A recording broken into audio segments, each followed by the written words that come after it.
adversarial interview. Like no one's themselves in an adversarial interview.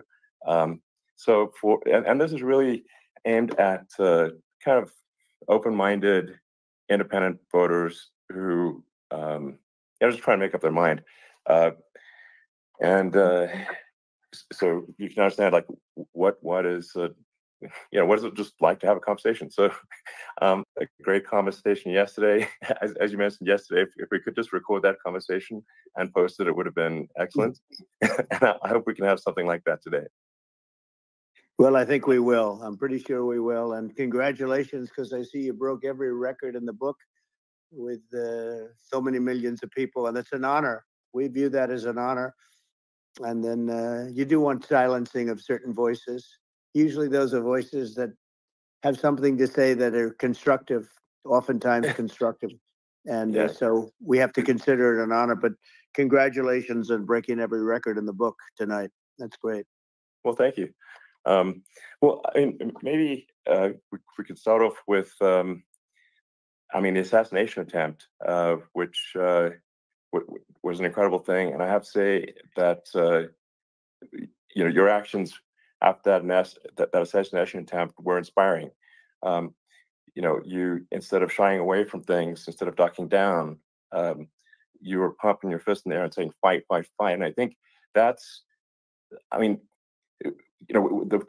president of the United States represents America, and I think that is America. That is strength under fire, and so that's a big part of the reason why I was excited to endorse you as the president of the United States for having another term here. Is that was just incredibly inspiring. But I mean, what was it like for you? Not pleasant. I have to be honest. I said there was blood. I had more blood. I didn't know I had that much blood. The doctors later told me that the ear is a place that is a very bloody place if you're going to get hit. But in this case, it was probably the best alternative you could even think about, because it went at the right angle, and it was a hard hit. It was very. I guess you would say surreal, but it wasn't surreal. I was telling somebody, you have instances like this, or like a lot less than this, where you feel it's a surreal situation. And I never felt that way. I knew immediately that it was a bullet. I knew immediately that it was at the ear. Yeah. And because it hit very hard, but hit the ear. And I also heard people shout, bullets, bullets, get down, because I moved down pretty nicely, pretty quickly. And we had bullets flying right over my head after I went down. So I'm glad I went down. The bigger miracle was that I was looking in the exact direction of the shooter. And so it hit me at an angle that was far less destructive than any other angle. So that was the miracle. That was, for those people that don't believe in God, I think we got to all start thinking about that. You have to, I'm a believer now. I'm more of a believer, I think, and a lot of people have said that to me. A lot of great people have said that to me, actually. But it was amazing that I happened to be turned just at that perfect angle, and all because I put down a chart on immigration that showed that the numbers were so great. I love that chart even more maybe now. It's a sign. Maybe that's a sign. It's an immigration sign. You highlighted a serious issue, and at that moment. That's right. The bullet, Mr. You hit your ear, but Mr. Your head. I mean, the amazing thing is that the sign. I said, bring down that sign on immigration, and it was literally about an eighth of a second where it would be good, and after that, it was going to be a disaster, no matter which way you were facing. But it just had that perfect angle, which was exactly at this shooter. Very sad situation. Such a sad situation. As you know, we lost somebody that was great, Corey, who a firefighter, a great gentleman, a great Trumper. He was just a fantastic family and a fantastic man. And a friend of mine came up, Elon, and said, I'd like to give the family some kind of help. And I said, that's great. He said, do you mind? I said, I don't mind at all. And he wrote out a check for $1 million, gave it to the wife. And, she said, "This is really nice, but I'd rather have my husband back," which is a nice thing for somebody to say, to be honest. She's great. The family is great. And we raised a lot of money for them and for two other gentlemen who are unbelievable people also. They were hit really badly. They thought they were not going to make it, and they did. The doctors in the Butler area, I tell you, they were incredible. They saved the two, and they were really hit tough, both of them, equally.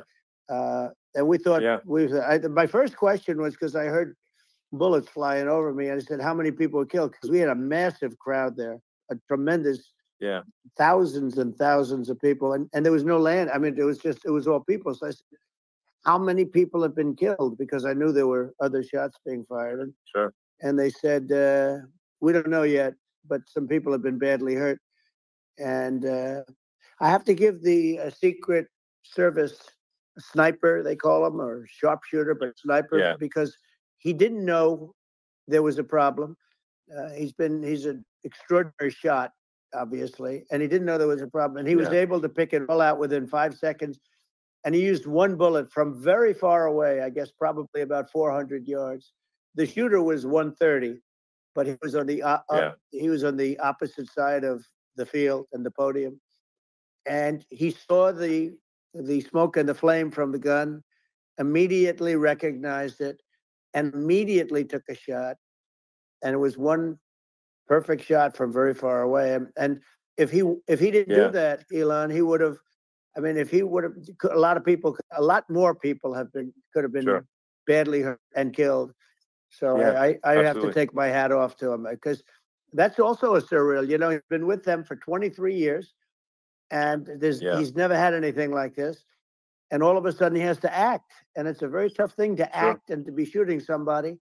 But he saw the gun, saw the smoke, saw the flame from the gun, very far away. Obviously has very good eyes. He's got very good vision, which I assume you have to have in that particular work. But he took aim very quickly, and they say it was approximately 5 seconds from long range, one bullet.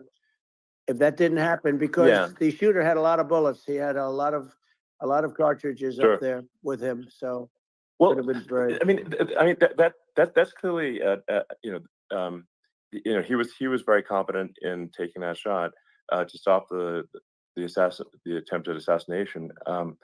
But I mean, there does seem to be some pretty significant failings elsewhere in the system. Like, there's just no way that, like, how on earth does a shooter get on a roof 130 yards away?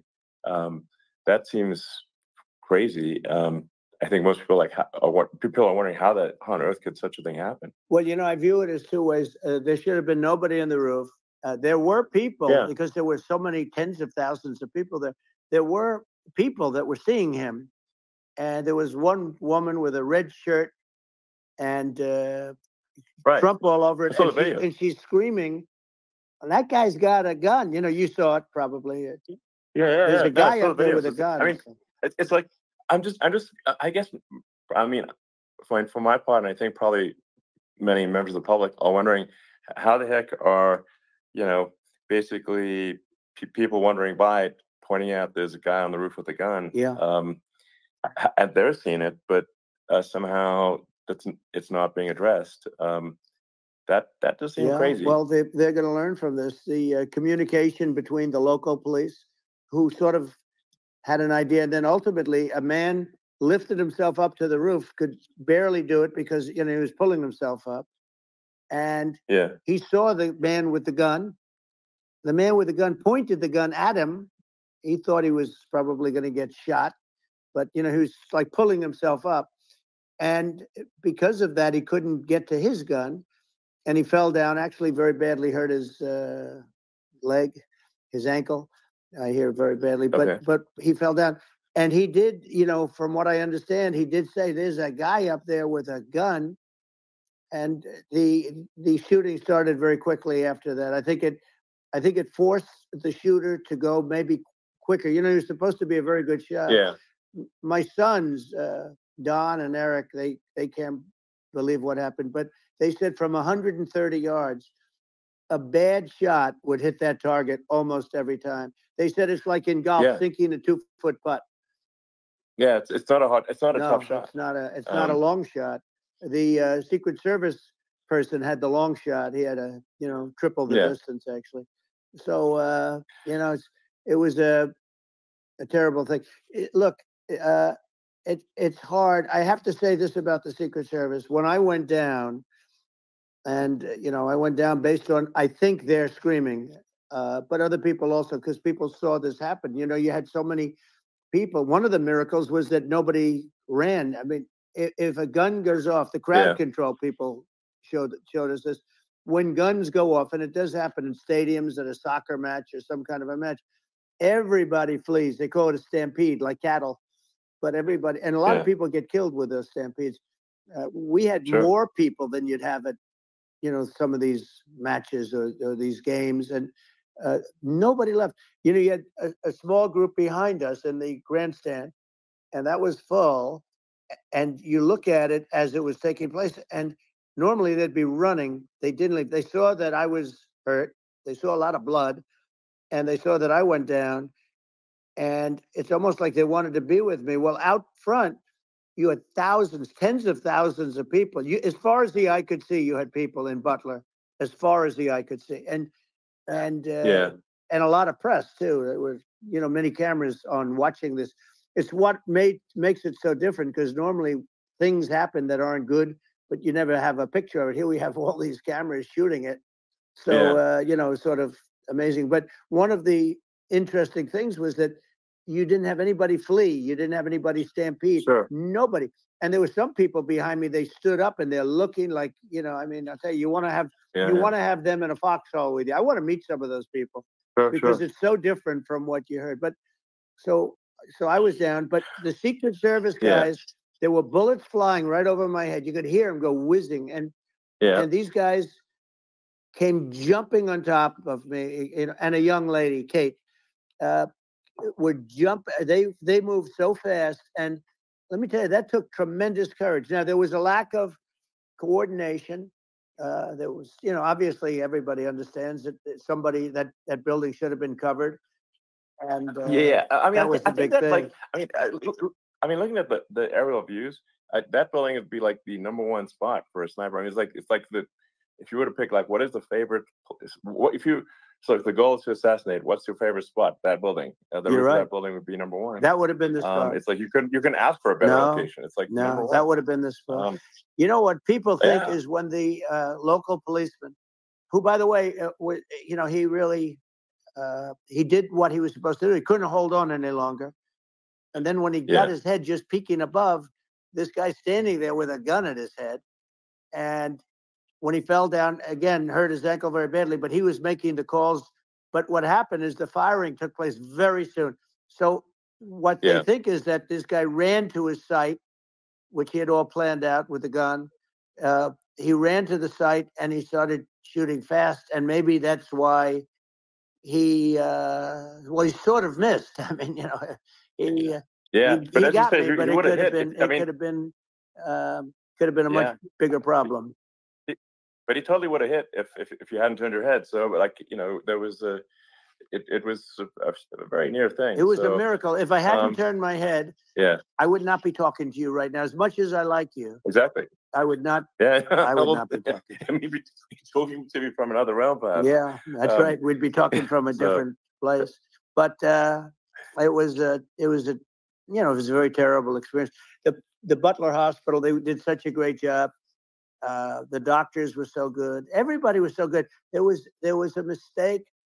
If somebody knew, because people were hearing that, there was just a bad feeling that there was somebody was around. You know that story now. It's been pretty yeah, well. yeah, And yeah, if somebody could have said, because they've oftentimes said, like there'd be a lightning storm or something. Because I've done, I think over 300. I think I did a lot more than that, but we did a lot. And oftentimes they'll say, "Sir, could you wait 10 minutes, please? Sir, could you wait 20 minutes? There's a storm overhead or lightning or something, right?"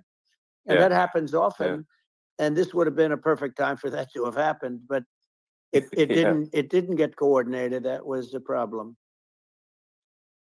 Well, it was your I think your actions in the heat of a fire, and like what I find admirable there was that you can't fake bravery under such circumstances. The courage is instinctual or it is not. It's not a rehearsed action. And so I just want to say that I think a lot of people admire your courage under fire there. And Well, yeah, so thank you very yeah, much. I appreciate it. I didn't think of it. I just wanted to get up and I wanted to stand up. I wanted to let people know, I felt I was good when they were on top of me, covering me, actually, very much covering me and very bravely. But I wanted to get up. I said, I want to get up. And they wanted, they have everything there. They wanted stretcher. I didn't like the stretcher. And I knew I was hit in the ear, but I knew I wasn't hit anywhere else. They felt I was hit someplace else yeah, because it was such a lot of blood. And they were sure that I was hit someplace else. And they were saying, sir, you were hit more than the ear. I said, nope, I was hit in the ear. I want to get up. Let me get up. And so I got up, and the crowd didn't know what to think. I mean, this was so many people, and you could see they were confused. They didn't know what to think. And I wanted to let them know I was okay. It was very important for me to let them yeah, know that.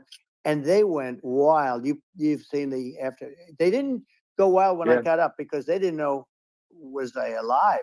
You really couldn't tell. When I stood up before the fist in the air, uh, they didn't know if I was alive. Nobody did. And when I put the fist up, they were just relieved and happy and thrilled, and the place went crazy. It was pretty amazing. yeah. It was a Well, terrible thing, but it it was was really nice. incredibly moving. Yeah. Well, and I mean, speaking of the the sort of slide that got you to turn that uh, saved your life really was the illegal immigration Right. slide. Maybe this That's right. maybe this is worth talking about that It since was. It was. that slide saved You're your right. life No, basically. the illegal immigration saved my life. You're right, but I I had to know be at that's that exact angle. I mean that's a great one. Saved by illegal You know, immigration. the That's incredible sad. thing, though, when you talk about the odds, you had to be exactly at that angle. But the Yeah, incredible thing is that the chart, I used it less than 20% of the time. It was just a moment. yeah, It's always on my left, never my right, and it's always at the end of the speech. So here yeah, we have it. It's on the right, not the left. It's at the beginning, not the end. And even the people that put it up, they were unprepared, and they did a great job. They got it up immediately, fortunately. But I looked to the right, and the bullet came whizzing by, hitting my ear. So it was amazing. But when you think of the odds of that, and yeah, yeah, that normally you wouldn't use it. Normally I wouldn't have the thing, and then it would yeah. have been a very different story. It's very much, I say, an act of God. It's a miracle that it happened, and I'm Sure. honored by it. I'm honored by it. Well, what were you about to say about illegal immigration before you were rudely interrupted with a Well, I was bullet? going to say how good the numbers were. By the way, we're going back to Butler, and we're going to go Great. back in October. We're all set up, and the people are fantastic in Butler. It's a great area. Great. These are incredible people. Like the three that, in the case of Corey, killed, and the other two, the families are. I got to know them a little bit, and the families are great. But we're going back to Butler, and I think I'll probably start by saying, as I was saying, As you were prior to saying, being so so, horribly interrupted. yeah, But yeah. So rudely interrupted by an yeah, assassination so attempt. but no, but the chart, Some people have no manners. Elon, the chart was just a chart that in my last week we had the best illegal immigration numbers, meaning stopping. Week we had the best illegal immigration numbers, meaning stopping. It was at the lowest. You've seen the chart. It's become quite a famous Yeah, chart, yeah, but that was the lowest yeah, point ever recorded. It was a really, I mean, I was very proud of those numbers. And then you see what happened with these people, Kamala and Joe. You see what happened. They just let it go. I had remain in Mexico policies. I had all these different policies that was so good. Uh, Guys like Tom Holman and Brandon Judd from Border Patrol. These are all people that they've been on television. They said it's the best numbers we've ever had. We had so many different checks. catch and release in Mexico, not the United. We had catch and release in the United States. We had it in Mexico. We had so many things. We had things where many people come in there, they have contagious diseases. We had everything passed. If you have a contagious disease, I'm sorry, but we cannot allow you into the country. So we were setting literally records, and all I was doing is showing that, and I use it sometimes, and in this case, I'm glad I used it.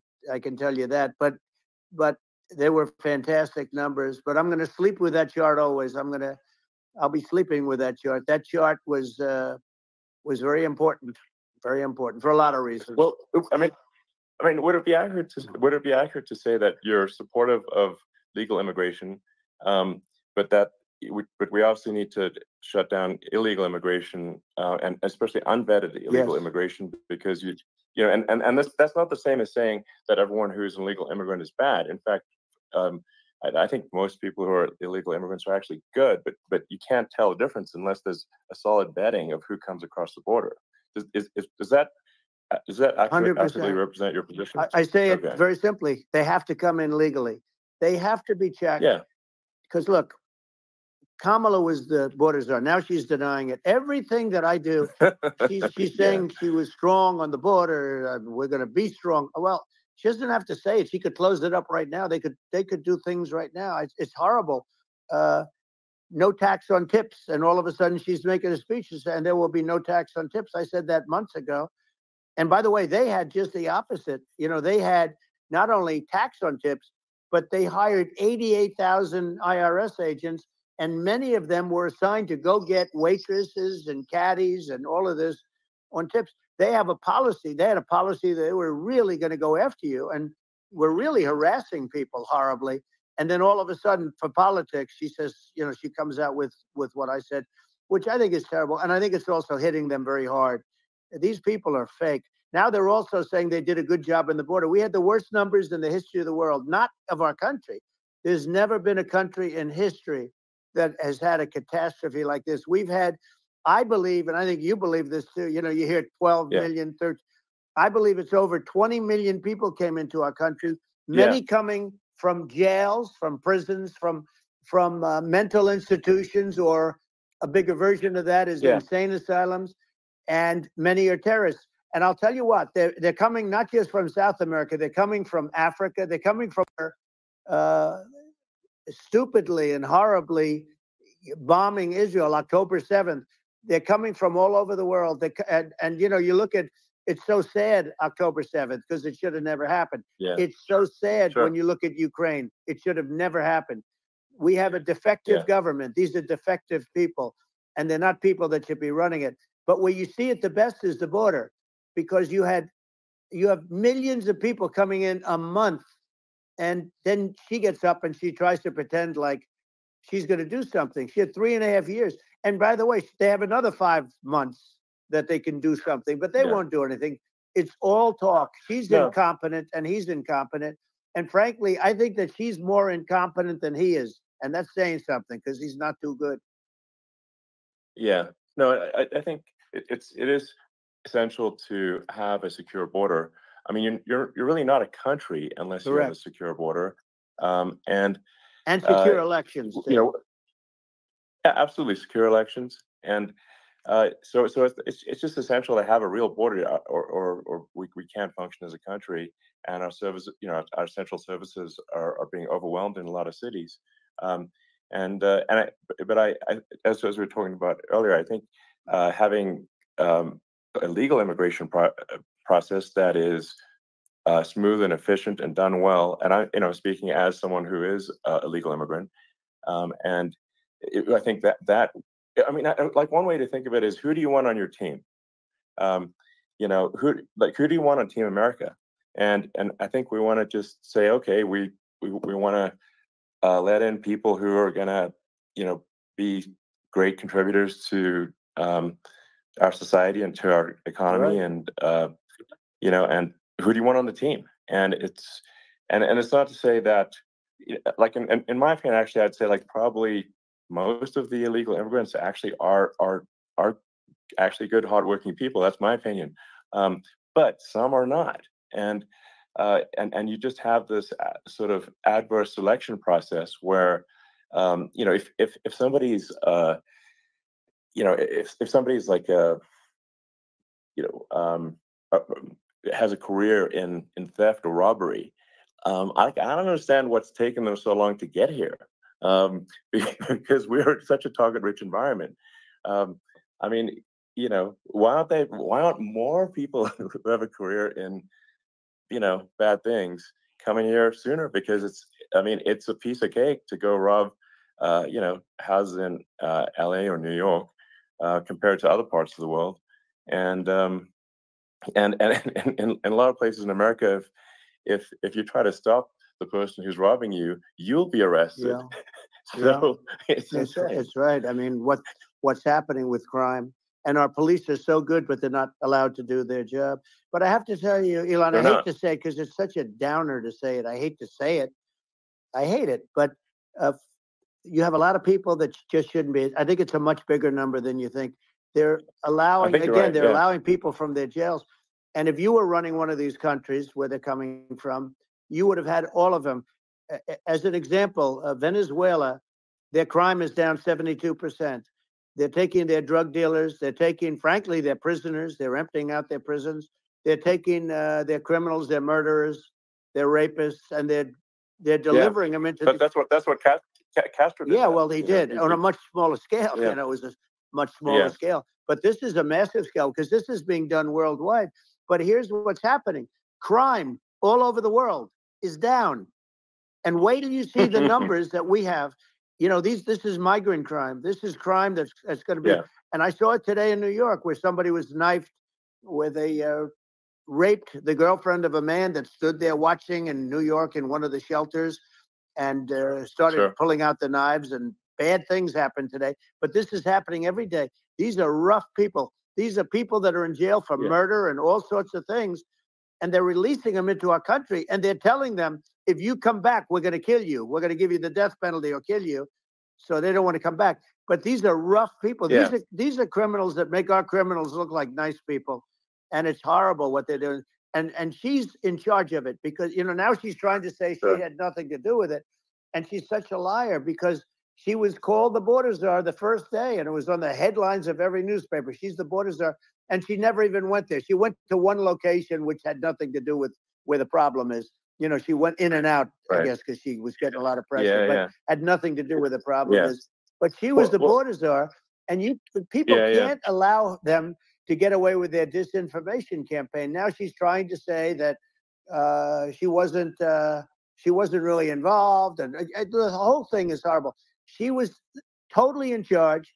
She could have shut the border down without him. He didn't know what he was doing anyway, so he wouldn't have even known Yeah. what happened. You could shut the border down; he Yeah. wouldn't even know the difference. But uh, the fact is that she was border czar. But if you don't have to call her Yes. that, the fact is you could just call her. She was in charge of the border, and the border was the worst Right. ever. It's simply not working. No, it's horrible.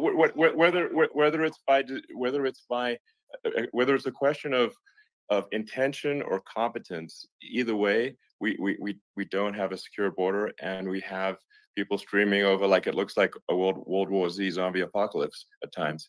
And sometimes you got to sort of wonder, like, is it real or not? So because you see things, you're like, is it real? So I went to the border at Eagle Pass, and I saw for myself in Texas, and I was like, okay, it's real. I'm like seeing this in real time. I actually posted the video like just live. I just flew there one day and just to see, hey, is this made up or real? And I'm just seeing people stream across the border, and I have to say, at least the people that I saw did not look friendly. These are people can look at my video and say, Yeah. hey, these people look friendly. I don't look super friendly. So These are people that Elon would not be the same man if he had to walk across the street and look these people in the eye. These are rough people. These are really rough people coming across. And I know rough people. And these are people that we don't want in our country. And, the caravans are coming in, and they're putting, and who's doing this are the heads of the countries. And you would be doing it, and so would I. And everyone would say, oh, what a terrible thing to say. The fact is, it's brilliant for them because they're taking all of their bad people, really bad people. And I hate to say this, the reason the numbers are much bigger than you would think, is they're also taking their non-productive people. Now, these aren't people that will kill you. We have enough of them. But these are people that are non-productive. They are just not productive. I mean, for whatever reason, they're not workers, or they don't want to work, or whatever. And these countries are getting rid of non-productive people in the caravans in many cases.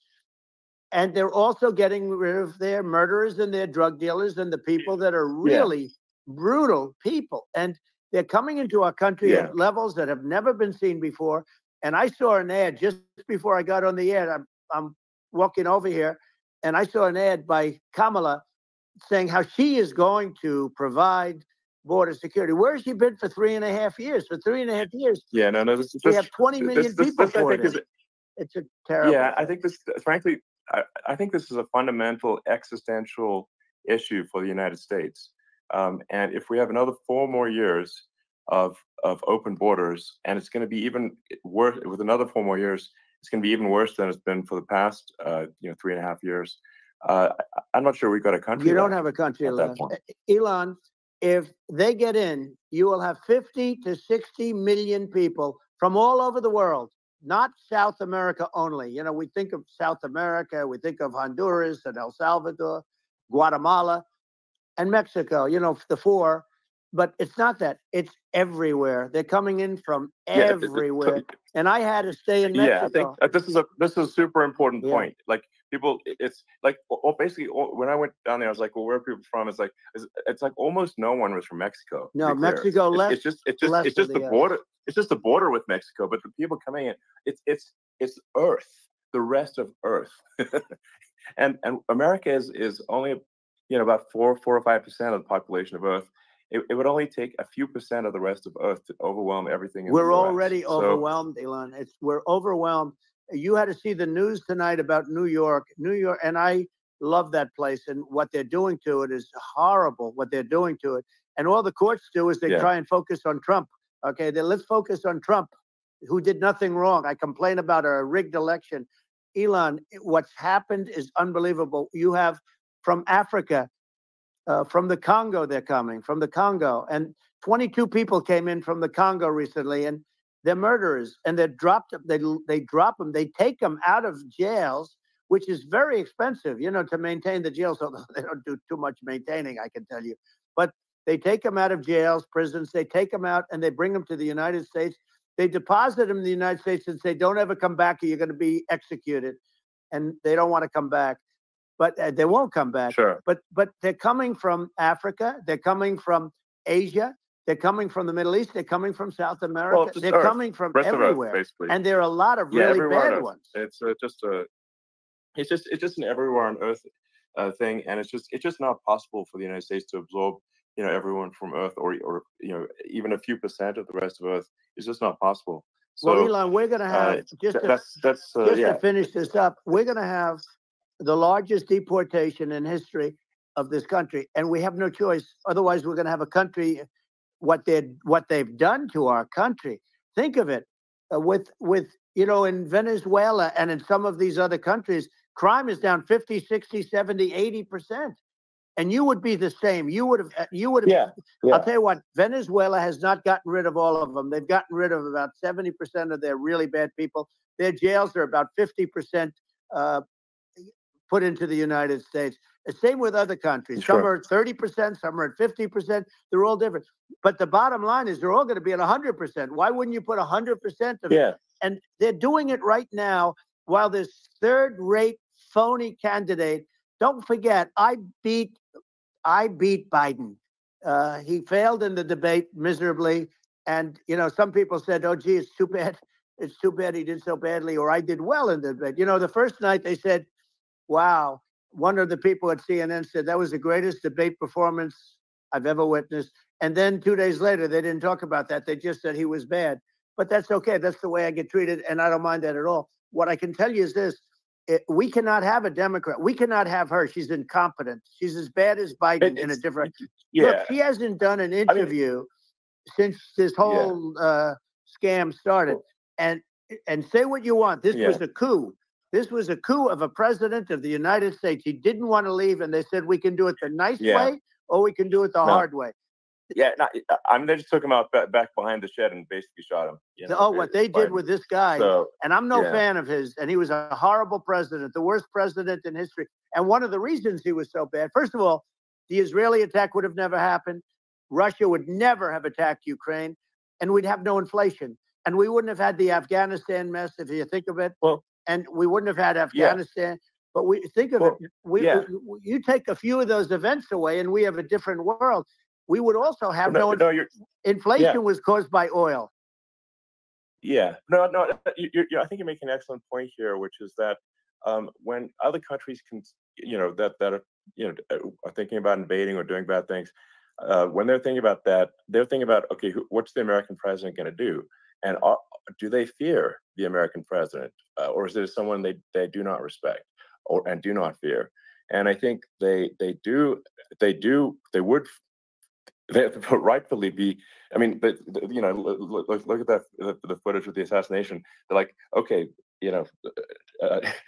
President Trump is like, don't mess with me. I mean, that's like. Whereas I think people are not going to be, and they obviously have not been at all intimidated by Biden, and they certainly will not be intimidated by Kamala. And you have to really think of that in the context of global security. That if the American president is someone that, like, evil dictators are scared of, that makes a huge difference to the security of the world. So I had a good relationship with Putin, despite the Russia hoax that lasted for over 2 years. Just a hoax created by Hillary Clinton and Adam Schiff, some just bad people, just sick people. Frankly, I mean, Schiff is a sick person. He's going to end up probably being a senator. It's hard to believe. The whole thing is hard to believe. But, they put our country in danger with that stuff, too. They actually, when they make up stories, and you have to fight your way out of it for a long time. But I know Putin very well. I got along with him very well. He respected me, and it's just one of those things. And we would talk a lot about Ukraine. It was the apple of his eye. But I said, don't ever do it. Don't ever do it. I shut down Nord Stream 2. That was the big oil pipeline, the biggest pipeline in the world going all over Europe. I shut it down. Biden came, and then they say, Yeah. I loved Russia. I was a friend of Putin, and I loved Russia. No, he actually said to me one time, he said, if you're my friend, I'd hate to see you as an enemy. I shut down his pipeline, the biggest pipeline. They were looking at that to fund, and this pathetic president gets in there. And the first thing he did, one of the early things he did, is he shut down Keystone XL pipeline, which is our pipeline that would have employed 48,000 people, pipeline workers. Shuts it down. That was, a massive job that Obama refused to allow. Yeah. I allowed it in my first week because it was jobs and it moved oil. And by the way, in a much more environmentally friendly way. It's underground. It's not a truck that catches on fire or a train that catches on fire. But think of it. He shut down the XL pipeline, the Keystone XL pipeline. Yeah. He shuts that down, and he approves the Russian pipeline. Yeah, it doesn't make any sense. It's inconsistent. Certainly, but I mean, I think it's just worth emphasizing, to listeners, the immense importance of whether the United States president is intimidating or not intimidating, and how much that matters to global security. Because there's some real tough characters out there, and if they don't think the American president is tough, they will do what they want to do. I know every one of them, and that puts the whole world in danger. Elon, I know every one of them, and I know them well. I know Putin. Yeah. I know President Xi. I know Kim Jong-un of North Korea. I know every one of them. And let me tell you, people will say, "Oh, this is terrible." He said, "I'm not saying anything good or bad. They're at the top of their game. They're tough. They're smart. They're vicious." And they're going to protect their country, whether they love their country. They probably do. It's just a different form of love, but they're going to protect their country. But these are tough people at the top of their game. And when they see a Kamala or when they see Biden, Sleepy Joe, they can't even believe it. They can't believe this happened. All the stuff that you're seeing now, all the horror that you look at Israel, they're all waiting for an attack from Iran. Iran would not be attacking, believe me. When I was there, and I say it with respect, because I think we would have been good with Iran. I don't want to do anything bad to Iran, but they knew not to mess around. Iran was broke. because I told China, if you buy from Iran oil, it's all about the oil. That's where the money is. But if you buy oil from Iran, you're not going to do any business with the United States. And I meant it. And they said, we'll pass. They didn't buy oil. Other countries, likewise. Sure. You want to buy, you're not doing business with the United States. And they were at a point where they had no money for Hamas. They had no money for Hezbollah. They had no money for any of these instruments of terror. And it was amazing. In fact, there were articles when I was leaving, which is hard to believe, actually, especially when you look at what's happened to our country. Our country is so bad right now. It's such a different place. We were respected. Think of it. 4 years ago, we were so respected to a point where when I said don't buy oil, they didn't buy oil. But they had no money, and Israel would have never been attacked. It is zero chance. And again, I said to Vladimir Putin, I said, don't do it. You can't do it, Vladimir. You do it, it's going to be a bad day. You cannot do it. And I told him things that what I do. And he said, no way. And I said, way. And it's the last time we ever had the conversation. He would never have done. I got along well with him. I hope to get along well with him again. Getting along well with them is a good thing, not a bad thing. I got along well with Kim Jong-un. When I met with President Obama just before entering, it's a sort of a ritual. And I sat down with him and we talked. It was supposed to be for a very short period of time. It turned out to be a long period of time. I said, what's the biggest problem? He said, North Korea. I had that problem worked out very quickly. It was nasty at the beginning with Rocket Man and, all the different things. Yeah. But all of a sudden I got a call. Those were some epic tweets, by the way. Yeah, they were epic everything. He said that he has a red button on his desk. I said, I have a red button on my desk too, but my red button is much bigger and my red button works. And then I called him Little Rocket Man of Little Rocket Man. Anyway, here's the bottom line. All of a sudden I got a call from him. And they said they want to meet. They want to meet me. And we met, as you remember, we met in Singapore. We met also in Vietnam. And I got along with them great. We were in no danger. But President Obama thought we were going to end up in a war, a nuclear war with him. And let me tell you, he's got a lot of nuclear stuff, too. Exactly. He's got plenty of nuclear. He can do plenty of damage. Yes. I mean, it's because, people like Kim Jong-un, they respond to strength, not weakness. Well, and he and I had a good relationship. Remember I met him and we walked onto his land. Nobody ever walked onto his land before. I walked onto. I wouldn't say let's bring up Secret Service again. I wouldn't say they were thrilled when I did that. I walked onto his land, and it was an amazing period. But we were not in danger with him because of me. I always say that we have enemies on the outside and we have enemies on the inside. We have some really bad people in our government and people that are controlling of the people. I mean, I'd mention names, but I really don't want to give them the credit. But we have some really bad, and I say they're more dangerous than Russia and China. If you have a smart president, a president that gets it, we are not in danger from those countries because they need us and they need our help. I mean, we forced Obama, if you think about it, Obama and Biden, and Bush to a certain extent, in all fairness, forced Russia and China together. And if you're a history student, the first thing you learn is you cannot let Russia and China align. But then they also got, if you take a look, Iran, and they have North Korea. That's, they call it the axis of evil. In the old days, you had the axis of evil. Here we have a modern day axis of evil. These are powerful countries, very heavy nuclear, which is the biggest threat. The biggest threat is not global warming, where the ocean's going to rise 1/8 of an inch over the next 400 years. And you'll have more oceanfront property, right? The biggest threat is not that. The biggest threat is nuclear warming, because we have 5 countries now that have significant nuclear power, and we have to not allow anything to happen with stupid people like Biden. Biden did something with Russia. There was no chance of him ever going in. And when I left, and then after I left, they started forming big armies on the border with Ukraine, right? And I looked at that, and I thought he was doing that because Putin's a good negotiator. I thought he was doing that to negotiate. But then Biden started saying such stupid things. For instance, he said that it can be a NATO country. Now, Russia, for as long as there's been NATO, has said we're never going to agree to that. And we go right up front and say that. And we did things and said things through this president with a low IQ, very low IQ. He had a low IQ 30 years ago, by the way, but now he might not even have a IQ at all. There's nothing on the board that goes this low. He said things that were so stupid that war would have been, that war had zero chance of happening if I were there. Zero chance. He was saying everything the opposite, everything the opposite. And it's so sad because many more people have been killed in Ukraine than you read about. You don't read about how bloody it is and how disaster. Sure. Hey, look, just in the two armies, you lost 500,000 people. And, Ukraine's having a hard time. Ukraine, I don't know if you saw the article recently, and it's true. You don't hear the true story.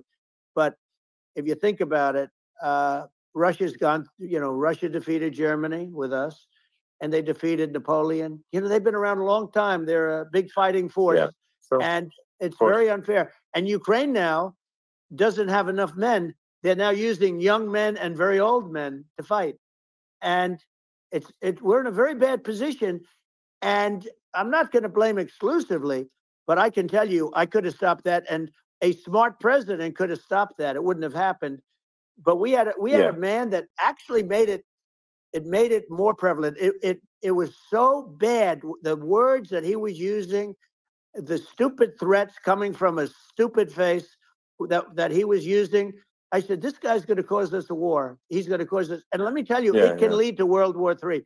That can lead to World War III. The Middle East can lead to. We have numerous places that could end up in a World War III right now for no reason whatsoever. No, I think you're right. I think people underrate the risk of World War III, and it's just when you're looking at the risk of global thermonuclear warfare, it's game over for humanity. And it's something that people have, I think, after the end of the Cold War, people have become complacent about, but they actually have forgotten that there are currently a lot of nuclear missiles that have targeting parameters for the United States from 100%. Other countries. And one of the things we're going to do is we're going to build an Iron Dome over us. Israel has it. We're going to have the best Iron Dome in the world. We need it, and we're going to make it all in the United States. But we're going to have protection, because it just takes one maniac to start something. We're going to have protection, and we're going to have. Why shouldn't we have an Iron Dome? Israel has one. Some other places have one that nobody even knows about, frankly. But Israel has it. We're going to have an Iron Dome. But with all of that being said, to me that's so important, the most important. But with all of that being said, the election's coming up, and the people want to hear about the economy and the fact that they can't buy groceries because they don't have enough money to buy groceries. The inflation has killed them. Food prices are up 50, 60, even 100% in some cases. And this stupid administration allowed this to happen, and it's a shame. And that's the thing that people most care about, in my opinion. They care about the border a lot. And we discussed the border at great length. It's nice to have a forum like this where I can discuss something at length. And by the way, you think Biden could do this interview? Do you think that Kamala could do this interview? They would take a pass on you. No, they could not. So they don't need Elon. They don't need Elon screaming out questions. It's pretty sad when you think that somebody that does this for a living can't answer a question or is afraid to do an interview. And in her case, with a very friendly interview, she's got all friendly interviewers. It's pretty sad. Yes, absolutely. But the big thing now is the economy, Elon. And as much as I mean, I view nuclear as the single most important thing, but a lot of people don't understand that. But it doesn't have to. If I understand it, that's all you need. Because if I was president, you're not going to have that kind of a problem. But the thing that they really is making them angry is what Kamala and Biden have allowed to happen to the economy. It's a disaster with inflation. The inflation, it doesn't matter what you make. The inflation has eaten you alive. If you're a worker or if you're just a middle income person, you can't afford. 4 years ago, 5 years ago, people were saving a lot of money.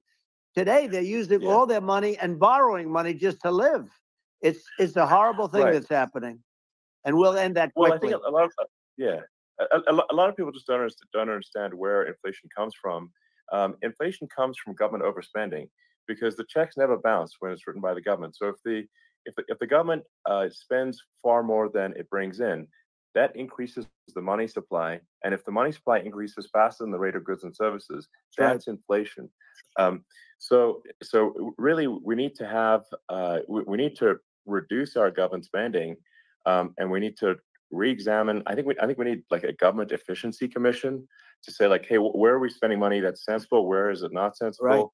And we need to live within our means. We're currently adding, I think, $1 trillion to the deficit roughly every 100 days. That's right. And the interest payments on the national debt have now exceed the defense budget. It's on the order of $1 trillion. It's interest, and it keeps growing. I rebuilt our military, largely rebuilt our military. Did a great job on it, which was so important. We had jets, we had fighters that were and bombers that were 70 years old. And we did a great job in that. Then we gave 85 billion of it back to Afghanistan, if you can believe it. We gave them 85 billion. They're one of the largest sellers of military equipment in the world. They're selling what we gave them. That was one of the most embarrassing days in the history of our country. But if you think about, let's go back to the economy. We have to bring energy prices down. Energy started at the price of gasoline. Now your cars don't require too much gasoline, so you have a good, and you do make a great product. I have to say, I have to be honest with you. That doesn't mean everybody should have an electric car, but these are minor details. But your product is incredible. But the gasoline, Elon, is the cost of energy. Not only gasoline, it's the cost of heating your house and cooling your house. That has to come down. It's gone up 100%, 150, and 200%, and that has to come down. When that comes down, and we're going to drill, baby, drill. They stopped drilling, and then they went back to drilling because they went back to the Trump policy. But if they won the day after they get into office, this country will go out of business because they're going to go to an energy policy that's not sustainable. Wind and different things. You're not going to have anything. And I know you're a big fan of the AI. And I have to say that AI, and this is shocking to me, but AI requires twice the energy that the country already produces for everything. So we're going to have to build a lot of energy if our country will be competitive with China, because that's our primary competitor for this on the AI. You're going to need a lot of electricity. You're going to need tremendous electricity, like almost double what we produce now for the whole country, if you can believe it. Sure. Well, just going, back to this, like this basic thing, that people try to make it sound complicated, but it's not. But inflation is caused by government overspending.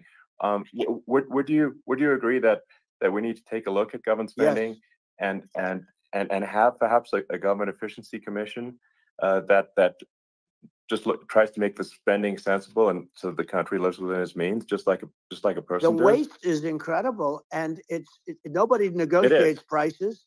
You used to have a lot of people making jets, and you end up with two companies, and they'll probably try and merge at some point. I went through it, like Air Force, just a thing like Air Force One. One of the first documents they asked me to sign, a general said, "Sir, would you please sign this document?" And what is it? Air Force One. That's with Boeing, which is basically two planes, two 747s. And the price was $5.7 billion for two planes. Now, now they're highly sophisticated. They're even nicer than your plane, okay? But much more sophisticated. They're I won't say what's on it, but they got a lot of stuff on it. Anyway, but it's 5.7. That's a crazy number. It's a crazy number. But I said, I'm not going to pay 5.7. I'm not going to do it. I said, who made the deal? Obama and his people. I said, well, then I know the deal's no good. I'm not going to do it. And over a course of about 4 weeks, by my saying I'm not going to do it, I got the price reduced by $1.6 billion for the exact same plane, other than we had a nicer paint job, if you want to know the truth. But for the exact same plane, I saved one. And I said to Boeing, man, you guys must make a lot of money if you can reduce the price by that. But now what I do hear is that they're going back to the Biden administration and wanting big cost overruns, because they see these dopey suckers in there, and they'll end up getting some of the money back. But I shaved it by $1.6 billion for the exact same plane. And you can now take that and multiply that out times thousands of other items. Multiply it by the numbers are astronomical. I agree with you. Well, I mean, I think it would be great to just have a government efficiency commission that takes a look at these things and just ensures that the taxpayer money, the taxpayers' hard-earned money, is spent in a good way. And I'd be happy to help out on such a commission. I'd love if it were formed. Well, you're the greatest cutter. I mean, I look at what you do. You walk in and you just say, "You want to quit?" They go on strike. I won't mention the name of the company, but they go on strike, and you say, "That's okay. You're all gone. You're all gone." So every one of you is gone, and you are the greatest. You would be very good. Oh, you would love it. But if you look at Argentina, well, I'd be happy to help by the way, out. congratulations. Yeah. I just looked at the number of people that are listening to you and I chat. We'll call it a chat. But congratulations. This is very good. I mean, it's great. And you're an interesting character. The new head of a place called Argentina, and he's a big, Malay's awesome. he's great. And he's a big MAGA fan, that he ran on MAGA. And he took it to an extreme too. He ran on MAGA, and I hear he's doing really a terrific job. It's called Make Argentina Great Again. It worked out perfectly. He came in, he bought a lot of hats, he brought everything, but he's doing a big job. He really cut. And I'm hearing they're starting to do pretty well. Inflation's getting down. They had like 2,000%. Exactly. They had inflation like not normal inflation. They had the real deal. But we're going to have that pretty soon. I think we have the worst inflation we've had in 100 years. They say it's 48 years. I don't believe it. I think we have the worst. They don't include a lot of the items that should be included. Yeah. Well, it's just from government overspending and not spending taxpayer money effectively, and having just like so many departments you can't even name them all. And what Milei is doing is he's cutting government spending. He's simplifying things. He's having putting in regulations that make sense. And Argentina overnight is experiencing a giant improvement in prosperity, but it's also a lesson for the United States, which is that Argentina used to be one of the most prosperous countries in the world. In the 30s, 40s, and because of bad government policy, it ruined the country. And if you take Venezuela, for example, Venezuela should be incredibly prosperous. They have phenomenal reserves of everything, oil, everything, and it should be prosperous. But if the government's wrong, it impoverishes the people. And so I think we should not be complacent in the United States in thinking that and taking our prosperity for granted, because if with bad government policy, we can run the country into the ground. And that's just something people should bear in mind. Don't take prosperity for granted. Well, think of education. So we're ranked at the bottom of every list of the top 40. We're ranked number 40, number 38. Norway, Switzerland, Sweden, different countries are ranked good. Actually, China's pretty close to the top. They're a top 6 or 7. But we're ranked at the bottom, almost at the bottom, 38, 39, 40. In other words, horrible. And yet we spend more per pupil than any other country in the world. So we spend more. And what I'm going to do, one of the first acts, and this is where I need an Elon Musk. I need somebody that has a lot of strength and courage and smarts. I want to close up Department of Education, move education back to the states, where states like Iowa, where states like Idaho, not every state will do great, because states that basically aren't doing good now. You look at Gavin Newsom, the governor of California. He's terrible. He does a terrible job. So he's not going to do great with education. But of the 50, I would bet that 35 would do great, and 15 of them, or 20 of them, will be as good as Norway. Norway is considered great. You can name them. I mean, they're so good. Some of these countries are so good. But if you go into some of these really well-run states, we have states that don't know what debt is. We have states that have low taxes, no debt, everybody working. They're really well-run. Sure. And maybe they have certain advantages in terms of location, in terms of, the land or the sun and the water and the whole thing. There are a lot of advantages that some people have. But if you moved education back to the 50, you'll have some that won't do well. but they'll actually be forced to do better because it'll be a pretty bad situation. Yeah, But if you think about it, yeah, you'll have some yeah, of these states. I'll bet you'd have 30, 35 states. It'll be much better. And you know what it'll cost? Less than yeah, half what it is in Washington. And yeah. these people don't care Well, about the yeah. students in these, faraway states. And it'd Well, be unbelievable. yeah. I think you're making a good point in that if the states have to if each state has to compete against other states, then people will That's naturally right. move to states where it's better. Well, like California, as we said, it's a badly run state. I could go through. I got so many friends that are in those states, even if they're Democrats. I hate to mention certain states, but Illinois is badly run with Pritzker. He's a real loser. But Yeah. some of these places are just badly run. But it's almost going to force them to run better, and they won't do it good initially. But you're not going to do worse than you're doing right now. And I would say that Yeah. the cost, you would cut your cost by 50 or 60%. And you'd have a little Yeah, yeah. monitor. You want to make sure they're teaching English as an example. Give us a Yeah. little English, right? Sure. Right? Yeah. No, but I mean, too much. I mean, some of these governors are doing so badly. I mean, they got so many people moving out of their state. They should get U-Haul Salesman of the Year award because they're driving so much U-Haul. It's actually amazing. It's just people moving out. Isn't it amazing to you as a businessman that they can even survive? Like Illinois, so many people are leaving, and you wonder, how do they survive? I mean, how do they survive? I saw where you left California and you moved to Texas. Texas does a great job. But, I mean, I just wonder, how do these states survive when big businesses, a big oil company just left California, as you know, and they moved to Texas. How do these big states survive when they lose so many businesses and their taxes are already really high? The taxes are among the highest taxes. You almost wonder, how do they continue on? And in many cases, the governors don't do a good job in their crime-ridden places. You wonder, how do they continue to just go on? It's not a good situation.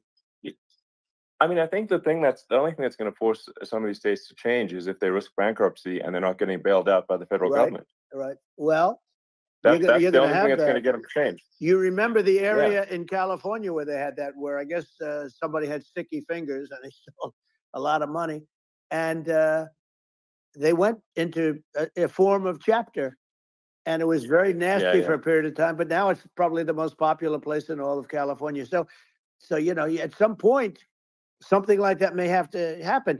But the problem is you can't penalize people that loan money to the state when you have incompetent people like a Pritzker. Look, the family didn't want him in the family business. And then he ends up being governor of Illinois. So, what? Is he going to be a great governor? And, you have people, I could name every one of them. I got to know every one of these, and some are very good and some are just horrible. Well, I think that, the larger point here, too, as you're saying, like a lot of people are concerned about the economy. A lot of people are concerned about inflation, and inflation is effectively a tax on people that save money, and for people that are working day to day, it's just a form of taxation.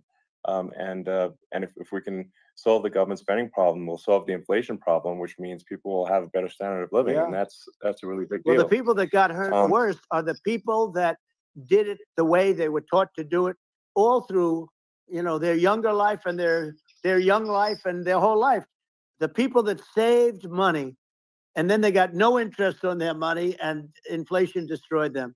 And frankly, they were almost better off if they didn't do anything like that. I mean, those people have been absolutely decimated, and we're going to bring those people back and help those people. We've got to get the prices down. When I look at bacon costing 4 or 5 times more than it did a few years ago, when you look at some of the food products in grocery stores, people they can't believe it. They used to be able to buy a whole cart, and today, a lot of people just don't have the money. They go in and they can't buy anything. They look at it's sticker shock. They call it sticker shock, right? I think it really just comes, like I said, I think it just comes down to really, I guess, two things, which is that if you solve government overspending, you solve inflation, which improves living standards of the average person, and then if you deregulate, like have sensible regulations, so because a lot of the regulations are nonsensical and cause the cost to be extreme for no reason.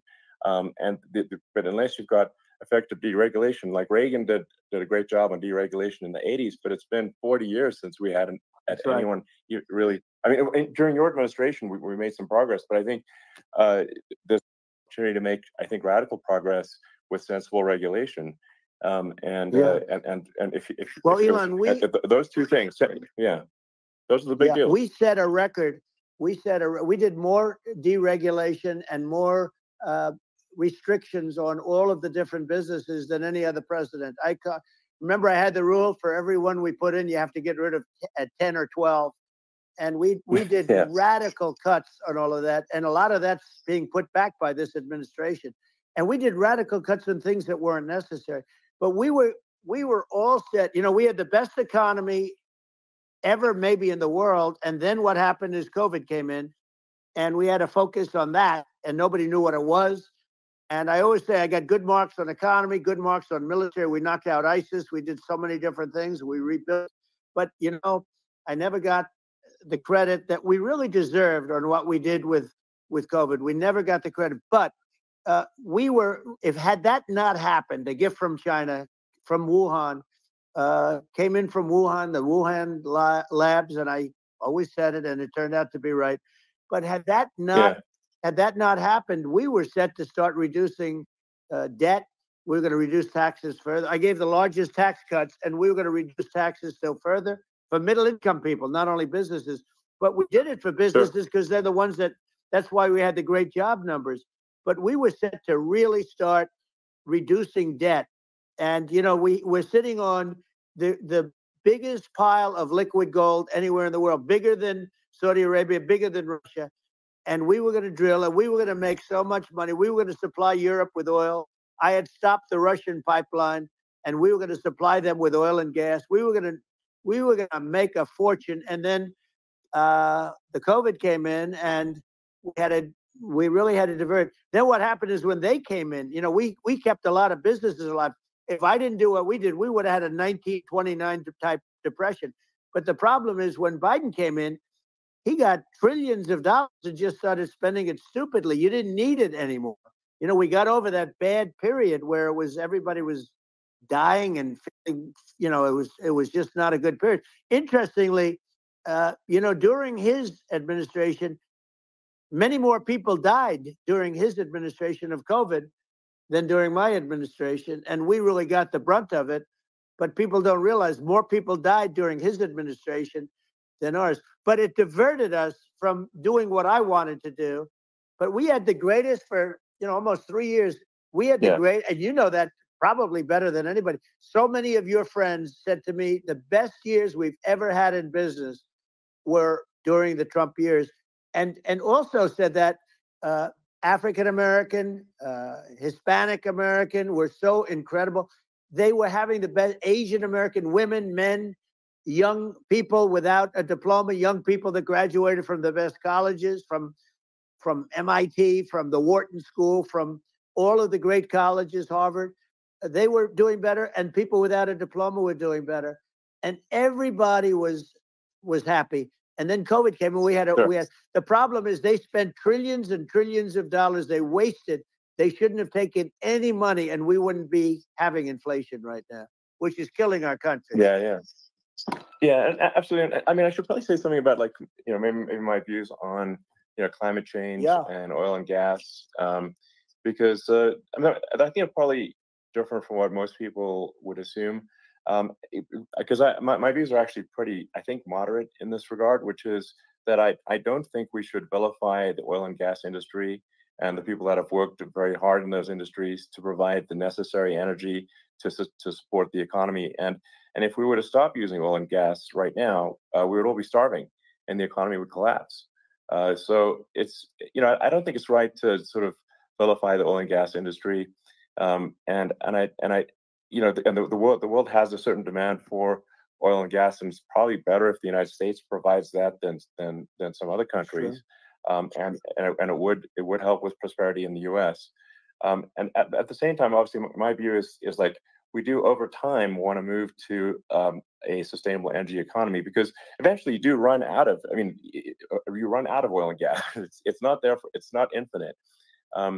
And there is some risk. I think the risk is not as high as you know, a lot of people say it is with respect to global warming. But I think if you just keep increasing the parts per million in the atmosphere long enough, eventually it actually simply gets uncomfortable to breathe. People don't realize this. If you go past 1,000 parts per million of CO2, you start getting headaches and nausea. And so we're now in the sort of 400 range. We're adding, I think, about roughly 2 parts per million per year. So I mean, it still gives us. So what it means is, like, we still have quite a bit of time, but so there's not like we don't need to rush, and we don't need to, like, you know, stop farmers from farming, or, you know, prevent people from having steaks, or basic stuff like that. Like you can leave the farmers alone. I agree. How crazy is that? Where I mean, you have farmers that are not allowed to farm anymore and have to get rid of their cattle, and the whole world is a little crazy. But it's largely taken its lead from us. I just say, though, I've heard in terms of the fossil fuel, because even to create your electric car and create the electricity needed for the electric car, you know, fossil fuel is what really creates that at the generating plants. And, you know, so you sort of can't get away from it at this moment. I mean, someday you might be able to, but I do hear we have anywhere from 100 to 500 years left. You know, much of it hasn't even been found yet. Yeah. But there are tremendous, like ANWR. I got ANWR in Alaska approved. Ronald Reagan couldn't do it. Nobody could do it. Everybody tried. Nobody could do it. I got it approved.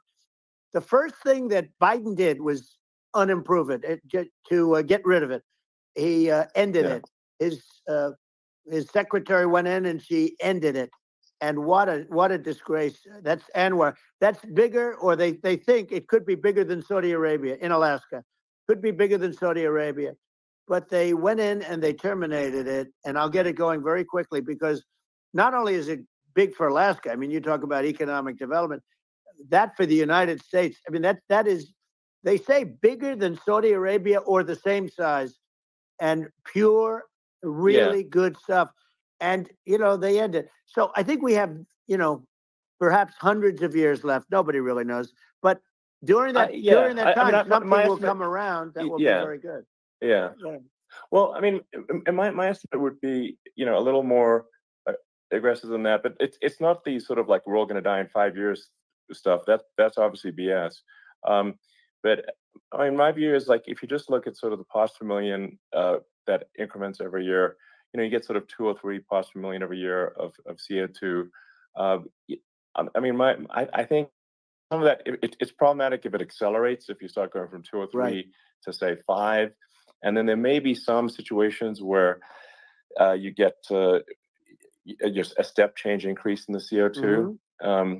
And I think we don't want to get too close to 1,000 ppm, because, like, that's actually makes it uncomfortable to breathe. Like, just existing in 1,000 ppm CO2 is uncomfortable. That's like that's considered like an industrial hazard, right? Just so it's, you know, that's actually start getting headaches and stuff. So it's even without global warming, it's not comfortable to live. So you don't want to get too close to that. But I mean, I think we've got. I think we want to just move over, and, like, and if I don't know, 50 to 100 years from now, we're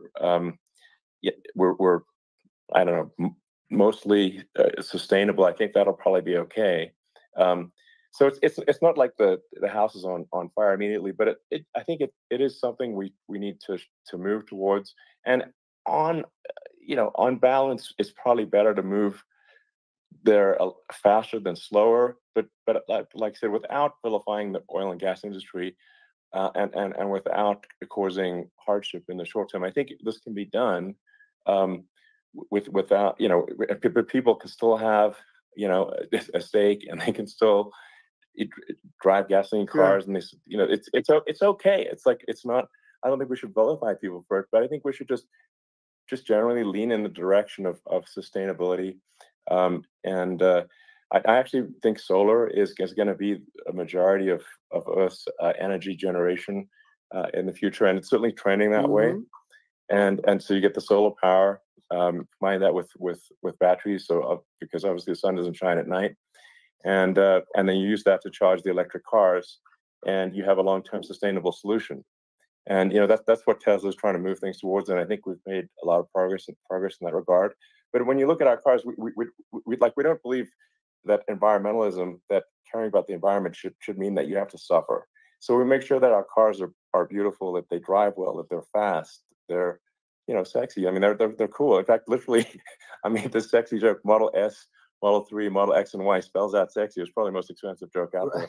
But I don't know, I like cheesy humor, So, but I'm not, I'm a big fan of, like, let's have an inspiring future, and let's Yeah. let's work towards a better future, and we can do so without demonizing Right. people. I'm okay. You know, It's very interesting. You use the word global warming, and today they use the word climate change because you have some places that go up, and so they were getting themselves in a little trouble with the word global warming because not every place is warming. Some places are going the opposite direction. But I'm sort of waiting for you to come up with solar panels on the roofs of your cars and on the trunks of the cars, and it just seems like something that at some point you will come up with. I'm sure you'll be the first, but it would seem that a solar panel on the roofs, on flat surfaces, on certain surfaces might be good. yeah, At least in certain areas of the country where you have the world sure, where you have the sun. But I would think, and I have no idea because that's not my world, but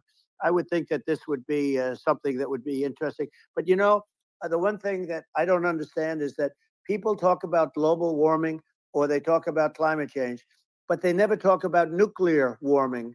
And to me, sure, that's an immediate problem because you have, as I said, 5 countries where you have major nuclear, and probably some others are getting there, and that's very dangerous. That's where you need a strong American president because you don't want to have this proliferation. But you have 5 countries and getting more. China is much less than us right now, but they're going to catch us sooner than people think. They're way lower. Russia and us are number one, and I mean, we're sort of tied.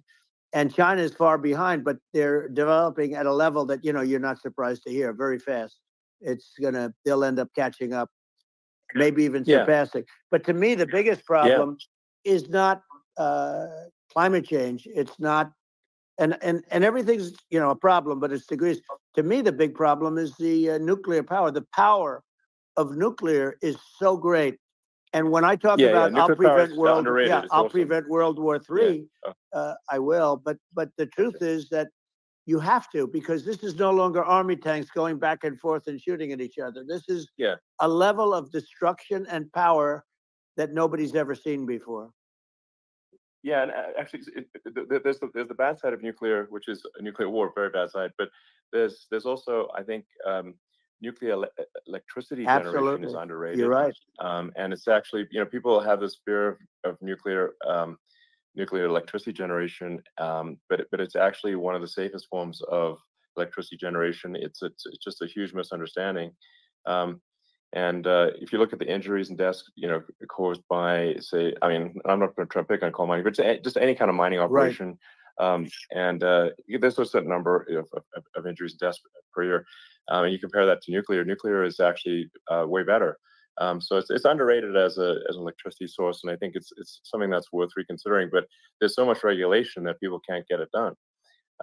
So that Maybe they'll have sort to of change the have it, name. The name is just, it's a rough name. There are some areas yeah, it's a rough like when name. you see what happened in Good bad right. branding. The We'll have to branding's rough. rebrand it. We'll have to give it a good name. We'll name it after you or something. No, it has a branding problem. When you see what happened, It does have a branding problem. when you see what happened in Japan, where they say you won't be able to go on the land for about 3,000 years. Did you ever see that? And in Russia, where they had the problem, where there's a lot of bad things happened, and they have a problem. And they say that in 2,000 years, people will start to occupy the land again. You realize it's pretty bad. No, that's not true. But you're right no, about it. It's amazing. It's actually not that bad. So like after Fukushima happened in Japan, like people were asking me in California, are we worried about like a nuclear cloud coming from Japan? I'm like, no, that's crazy. It's not even dangerous in Fukushima. I actually flew there and ate locally grown vegetables on TV to prove it. And I donated a solar water treatment, a solar powered system for a water treatment plant. And yeah, but you haven't been feeling so well lately, and I'm worried about it. No, but I mean, I'm only kidding. It's fine, you know. It's like Hiroshima and Nagasaki were bombed, but now they're like full cities again. So right. it's really not something that That's right. So it's not as scary as people think, basically. But let's see. I mean, are there some other topics we should touch on? Like lawfare. I think we need to be concerned about what they've done to this country. Obviously, yeah. Well, we just won the big case in Florida. This was a Biden administration did something that's never been done in this country, and that's go after their political opponent, me, with this nonsense and just nonsense. And the big case in Florida we won, but they always pick a judge and a jury, and they use the local DAs, they use the local attorney generals, like Fani, Fani, spelled Fani, Fani, and it's all a big hoax, and it's all run from there, like in Manhattan. One of the top people from the Justice Department went in, ran Manhattan, ran the state. The Letitia James deal was run by a person from the Department of Justice, Biden.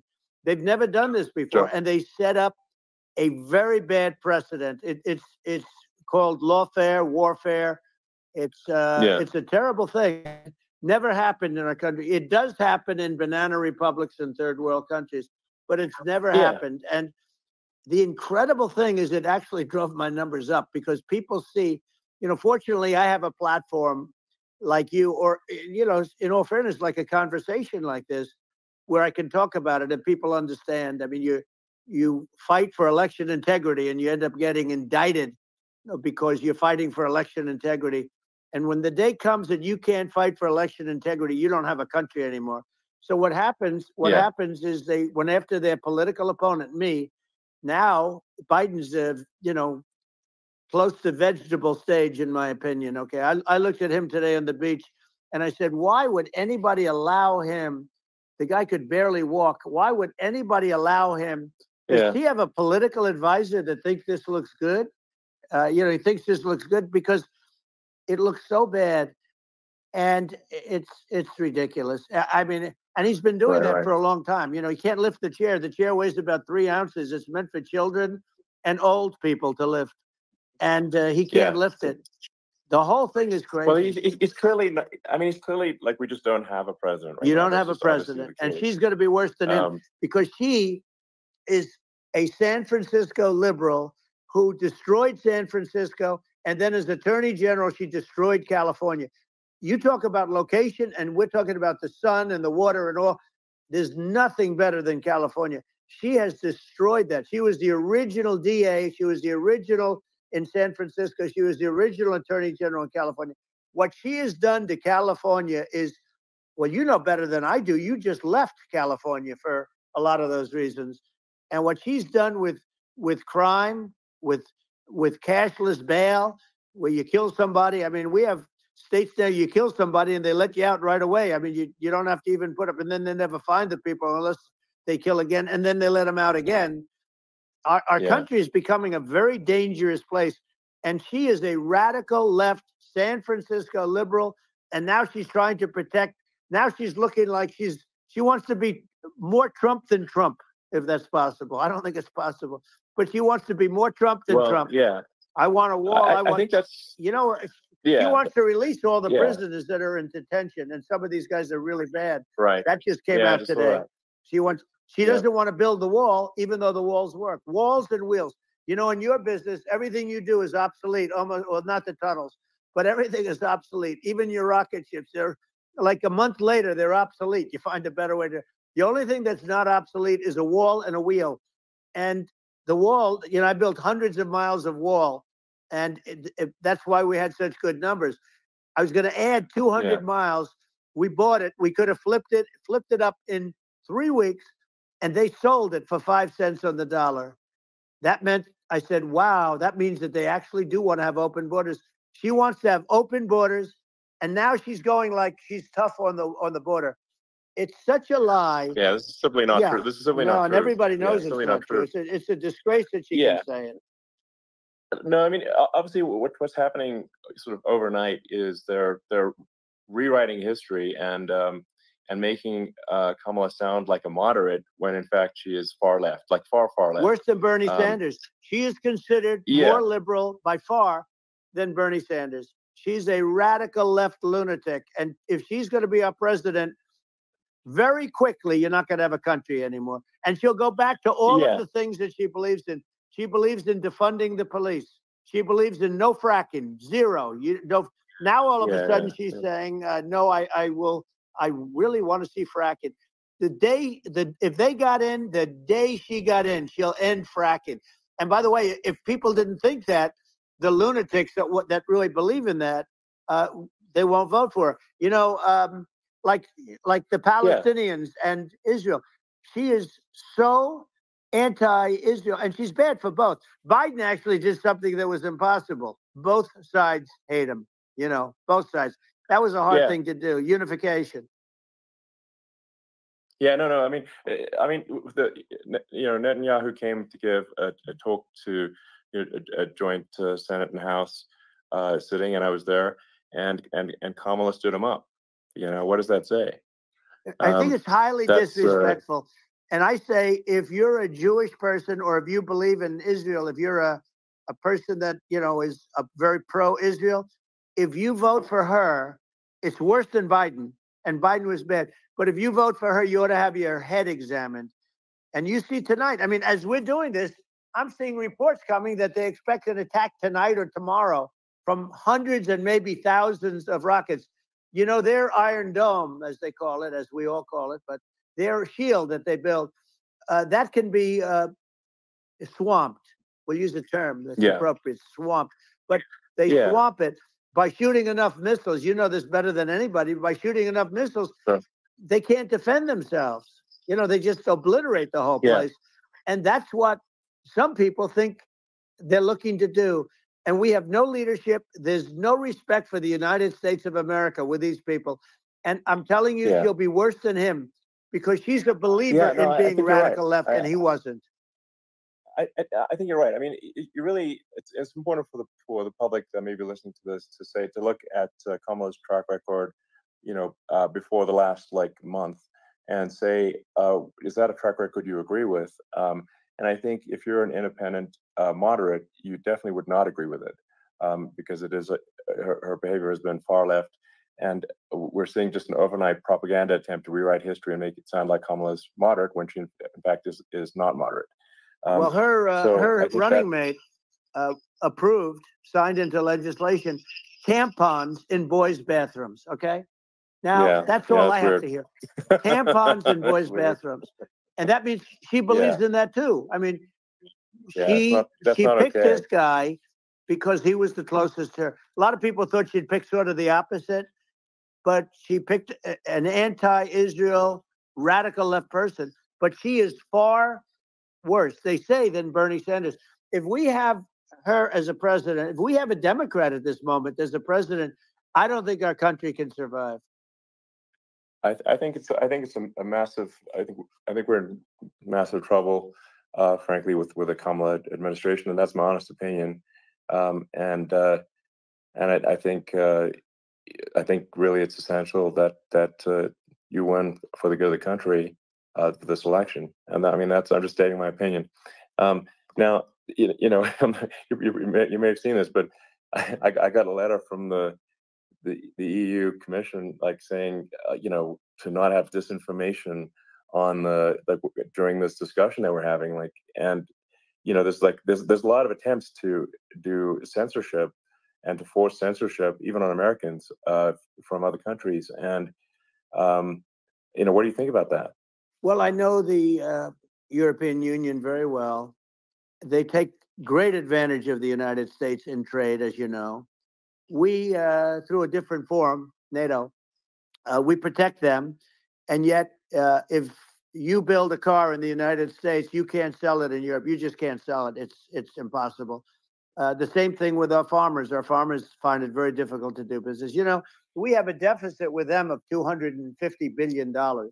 which people don't know. It sounds so nice, the European Union, but let me tell you, they're not as tough as China, but they're bad. And I let them know it. And that's probably why they notified you. No, they don't treat our country well. We defend them, with Ukraine. So we're in for 250 billion, and they're in for about 71 billion, and they have the same size. If you add up the European nations that in terms of an economy, it's about the same size. Wouldn't you say as us? And they're in, and they're in much greater risk. They're right there. We have an ocean separating us from. In this case, the enemy would be Russia. It used to be for the Soviet Union, but let's assume they're close enough. And what happens is they're in for 70-something million. I think even less than that, billion. And we're in for about 250 billion, and it could be a lot higher than that.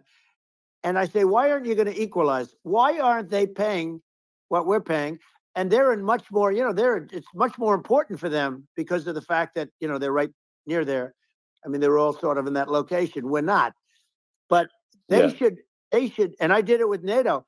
There were only 7 countries that were paid up in NATO out of 28 at the time. And the United States the United States was subsidizing NATO, tremendously subsidizing NATO. And I said, I went in and I said, you got to pay up. If you don't pay up, we're not going to defend you any longer. I took a lot of heat, but you know what happened? Billions and billions of dollars came flowing in. And I think a lot of the public isn't aware of the fact that the United States pays a disproportionate share of the NATO expenses. And then we get taken advantage of on trade. So think about it. Well, I mean, the point of NATO is defending Europe, and it's it's like, then okay, well, why is the United States paying disproportionately more to defend Europe than Europe? That doesn't make sense. That's unfair, and that is an appropriate thing to address. Well, when you talk about cost cutting and savings and everything else, I mean, honestly, look, there's nobody that feels worse about the Ukraine situation than I do, because I know it would have never happened. I know Zelensky. He was very honorable to me, because when they went with the Russia hoax and they said I had a phone call with him, he said it was a perfect phone call. It was a great phone call. He could have grandstanded and, said, oh, he was very threatening. He said, no, it was a very nice phone call. I called him up to congratulate him on his win, and you end up getting impeached because these people are lunatics. I was talking about the difference from the people within and the enemies on the outside. In many cases, the people from within are more dangerous for our country than the Russians and the Chinas. If you have a smart president, you're not going to have a problem with them. You're going to do things. Yeah. Now, they've taken advantage of absolutely. us incredibly, but you're going to do things with the right person. Yeah, well, I think it's obvious that you're a believer and an advocate of free speech, because during your first term as president, you were attacked relentlessly every day, often very unfairly with false attacks, and you didn't try to shut down the media. You didn't try to inhibit their freedom of speech, and I think that says a lot. Well, the good thing is that you and I have, and some people, very few, we can get the word out. Although sometimes it's hard because they don't want to print it, like we're having a great conversation right now. Kamala wouldn't have this conversation. She can't, because she's not smart. She's not a smart person, by the way. She can't have this conversation. And Biden, we don't even have to talk about it. I mean, he couldn't have this conversation. He would have given up on the first half of a question. He would have walked out. He would have said, where am I? Where am I going? So anyway, but no, he wouldn't have this. That's true. Not a lot of people would have this conversation, but, we cover a lot of territory. But the beauty is that we can have a conversation, and I'm able to get it out because I get treated unfairly. This is a really big point. You can actually have a conversation with you. Yeah, it's nice, isn't it? And you can't have a conversation with Biden or Kamala. It's like it's not possible. That's true. This is like talking to an NPC. No. So it's just impossible. Well, but think of it. We need a man or person who's unbelievably sharp in order to stop all the nuclear danger and all the dangers that I'm talking about. And I got along with all these. I got along with Kim Jong-un. We had dinner. We had everything. And he really liked me, and I got along with him really well. By the way, he's the absolute boss over there. A lot of people said, oh, do you think he really... That's for Let sure. me tell you, I saw things that you don't want to know about. He is the boss. but we had a good relationship, and he doesn't like Biden. He considers him a stupid man. He said he's a stupid man. Well, at least he speaks his mind. But in this country, you're not sort of allowed to say it, but I guess you are. You should be allowed to say it if it's true. But we need smart people, and we need people that have an ability to lead. And she doesn't have that ability. Can you imagine? Now, Chairman Xi very well. Can you imagine her and him negotiating, or even standing together? It is, the whole concept is ridiculous. She is terrible. She's terrible. But she's getting a free ride. I saw a picture of her on Time Magazine today. She looks like the most beautiful actress ever to live. It was a drawing. And actually, she looked very much like our great First Lady, Melania. She didn't look like Camilla. That's right. But of course, she's a beautiful woman. So we'll leave it at that, right? Yeah. Well, maybe like, I think part of what, people in America want to feel excited and inspired about the future. They want to feel like the future is going to be better than the past, and that America is going to do things that are greater than we've done in the past, reach new heights that make you proud to be an American, and excited about the future. They want the American dream back. They want the American dream back. More important than anything else. It's like you don't have that today, because the people, they've been just sucked. They see incompetent people running our. The Biden thing is very interesting. People just found him to be incompetent, and when I debated him, I was like, "Is this for real?" It was. Yeah, it was just absurd. But I think there are, like, some grand projects that we could do. I mean, I think, like, we could build a base on the moon. We could send American astronauts to Mars. We could build high-speed connections that are more advanced than anything else in the world between our cities, so people have fast transport. It's possible to solve traffic with tunnels. We've already made great progress in Vegas doing that, and and just do things that are exciting and inspiring and make the future feel like it's better than the past. Well, I saw what you did in Vegas, and I'll tell you, it was amazing. I got to see. I took a big glimpse at it, and it's incredible. It's incredible, and you could do that all over.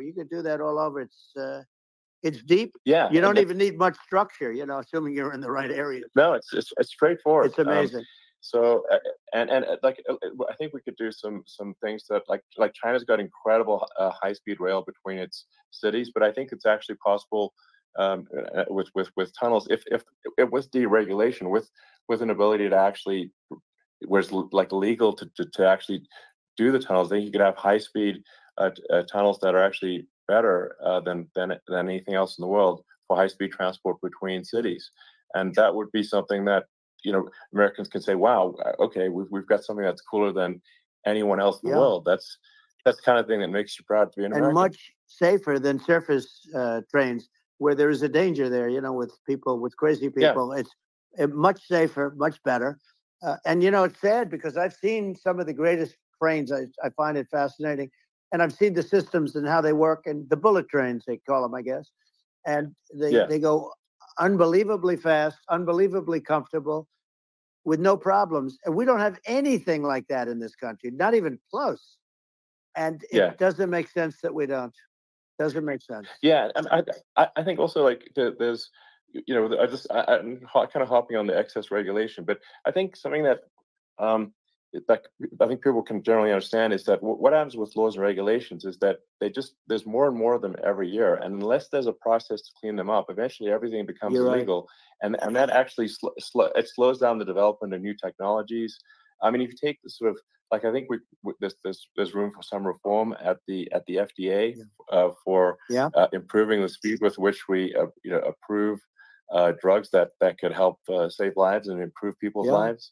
And I worked very hard on that. We got that down to the lowest number ever, and we got therapeutics approved in the FDA that people can't even believe the speed. But I took them on. I don't think they like me too much, but I got things approved in the FDA at numbers that they wouldn't believe. And it's a very bureaucratic group. Actually, it's a fine group of people in many cases. I got to know a lot of them, but I was pushing them really hard for Regeneron, for so many different things that that were really pretty amazing. But the FDA takes too long.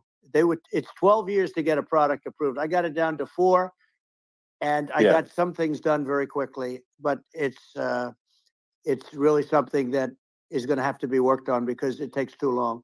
Just takes too long. Yeah, it just takes too long, and it's you end up in the same with the approval, but it's just it takes years instead of something that I think could potentially take months, that improves people's lives. And I think I just wanted to hop on this point that like there has to be an active process for reducing rules and regulations, because otherwise they just keep building up every year, and you get like hardening of the arteries, and eventually everything's illegal or takes forever, and then we just ossify as a society. We can't make any progress, and it's a really big deal. Elon, just getting back to the FDA for 1 second, I got something done called Right to Try. This is where you can go in, and if you're terminally ill, you can use a space age, medicine or whatever it may be. We have the best doctors, the best labs in the world. We really do. But people would go to other countries because you couldn't use the product, even if they thought it worked, because it's going through the FDA. I got it approved where you can, you basically, look, nobody wanted, the doctors didn't want it because of the liability. The country didn't want it, our country, because they didn't want to get sued. These are people terminally ill. The insurance companies didn't want it, and the pharmaceutical companies, nobody wanted it. I got everybody into a room, and we came up with an agreement that you won't get sued. And also, they didn't want it on their record. If somebody's terminally ill and they die after taking a drug, they didn't want that on their record. So we set a separate list if somebody was, so it wouldn't count as a negative. Okay. And as you know, we got it done. We have saved Right to Try. They've been trying to get this done for 58 years. And it sounds simple, but it wasn't, because, the insurance companies, nobody wanted it, but we got it done. Sure. Somebody signs, you sign a document that you're not going to sue the insurance companies, the country, you're not going to sue anybody. And we got it done. And we're saving tens of thousands of lives. Right to Try. Hopefully you never need it. But if you do, you don't have to travel to Asia. People, if they had money, they go to Asia, they go to Europe.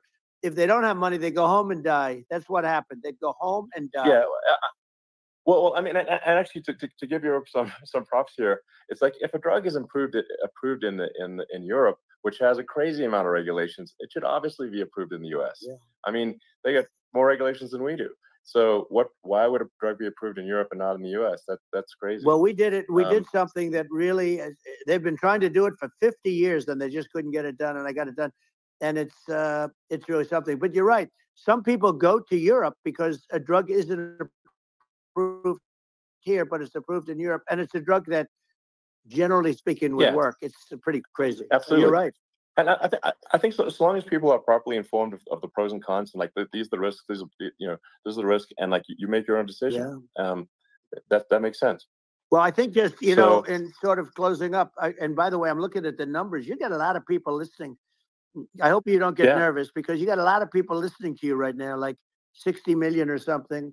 What is that number? It's crazy. It's amazing how you can see that right away. How many? What is the number? Wow. What is it? Well, wow. I think in terms of people, that's bigger than you said. You said 25, and you're much more than double that number, 25 million. I think you're going to be 60 or 70. And I guess over a period of time, hey, I congratulate you. Do I get paid for this or not? Well, I think actually in terms of the number of people that will hear this conversation over the next few days to weeks, it's going to be hundreds. That's what they say. Yeah, that's good. Well, look, it's an honor.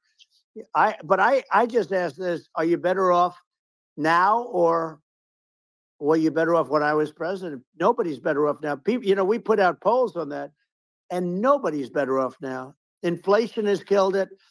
And, they also feel very unsafe. You look at what's going on with a lot of different things. You look at the riots we had at the colleges over, it's ridiculous, but all of the riots, they just feel unsafe. And now they really feel unsafe because you have a new form of crime. It's called migrant crime. I call it Biden migrant crime. Maybe I'll call it Kamala migrant crime. But I mean, with all these things, I always try to get to the ground truth by just asking people. And my mom lives in New York, and I was like, Mom, do you know, have any of your friends, been attacked or assaulted? And she said, yeah, three of her friends in three separate Crazy. incidents were assaulted just in recent months, just walking around the streets in New York. And I said, well, what happened to the people that assaulted them? Oh, nothing. They got away. Like, and they just know They that always get away. nothing's going to, and they don't even bother reporting it because they know that they're not going to, people are not going to get prosecuted. They just let, violent criminals out in New York. The with, only with one that zero gets bail. prosecuted is Donald Trump. They prosecute Trump. Yeah, I mean, it's just obviously messed up. Oh, it's terrible. If violent criminals are being getting off scot free, and meanwhile the New York spending massive resources prosecuting you, and it's like, what's this? And I think the sort of sensible public looks at this and says, what the heck's going on here? This is obviously abuse of the legal system. The legal system is supposed to be protecting the public from violent criminals, and it should be obviously allowing the public to make their own decision about who should be president, as opposed to some legal case. Once they start this precedent, because this can go on with the next one. I mean, this is a very bad precedent what they're doing in terms of going after their political opponent, and that's all it is. It's going after their political opponent, and then you get a judge who's a strong Democrat, and I'm being nice when I say that. In many cases, crooked as hell.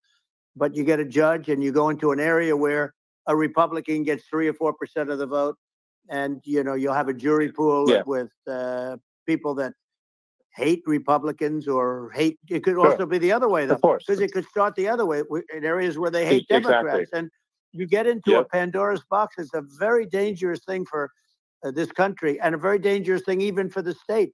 New York City is losing. New York City and state lose a lot of business over what they did to me, because these people say, we don't want that to happen to us. That's no justice system. You have an unfair system of justice, and it's costing New York State a tremendous amount of money. People are leaving and companies are leaving, and they won't come back. So, all of that stuff is important. But the economy now is the big thing, and we can turn that economy up so fast, and people are going to be back again. We're going to get rid of inflation. I think there's a lot of opportunity. Right. Absolutely. So, and I just want to congratulate you. You've done an amazing job. You have definitely got a fertile mind. We can talk. You and I can talk about rockets. Well, it's kind of you to say. Thank you. Tunnels. We can talk about tunnels and rockets and electric cars. So many things. And now you're into the AI, and that's going to be another beauty, I'll say. So it's an amazing thing you've done, Elon. It's an amazing thing, and I congratulate you. I mean, thank you. And I just say here, here's to an exciting, inspiring future that people can look forward to and be optimistic and excited about what happens next. And that's the kind of future that I think you will bring as president, and that's why I endorse you. Well, I appreciate that. That endorsement meant a lot to me. Not all endorsements mean that much, to be honest. Your endorsement meant a lot.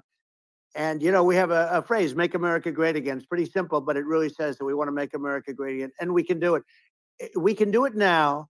But if we were going to suffer another 4 years like we suffered for the last 4 years, I'm not sure the country can ever come back. That's how bad it is. It's so bad. We have to do a lot of things. I think that's a very real risk. It's a big risk. It's a very real risk. Yeah. And it's, I'd just like to note to people listening, like, I've not been very political before. And if you look at my record, I've actually been, I'm not like, sometimes they try to paint me as like a far right guy, which is absurd, because I'm like making electric vehicles and solar and batteries, helping them with the environment, and I actually I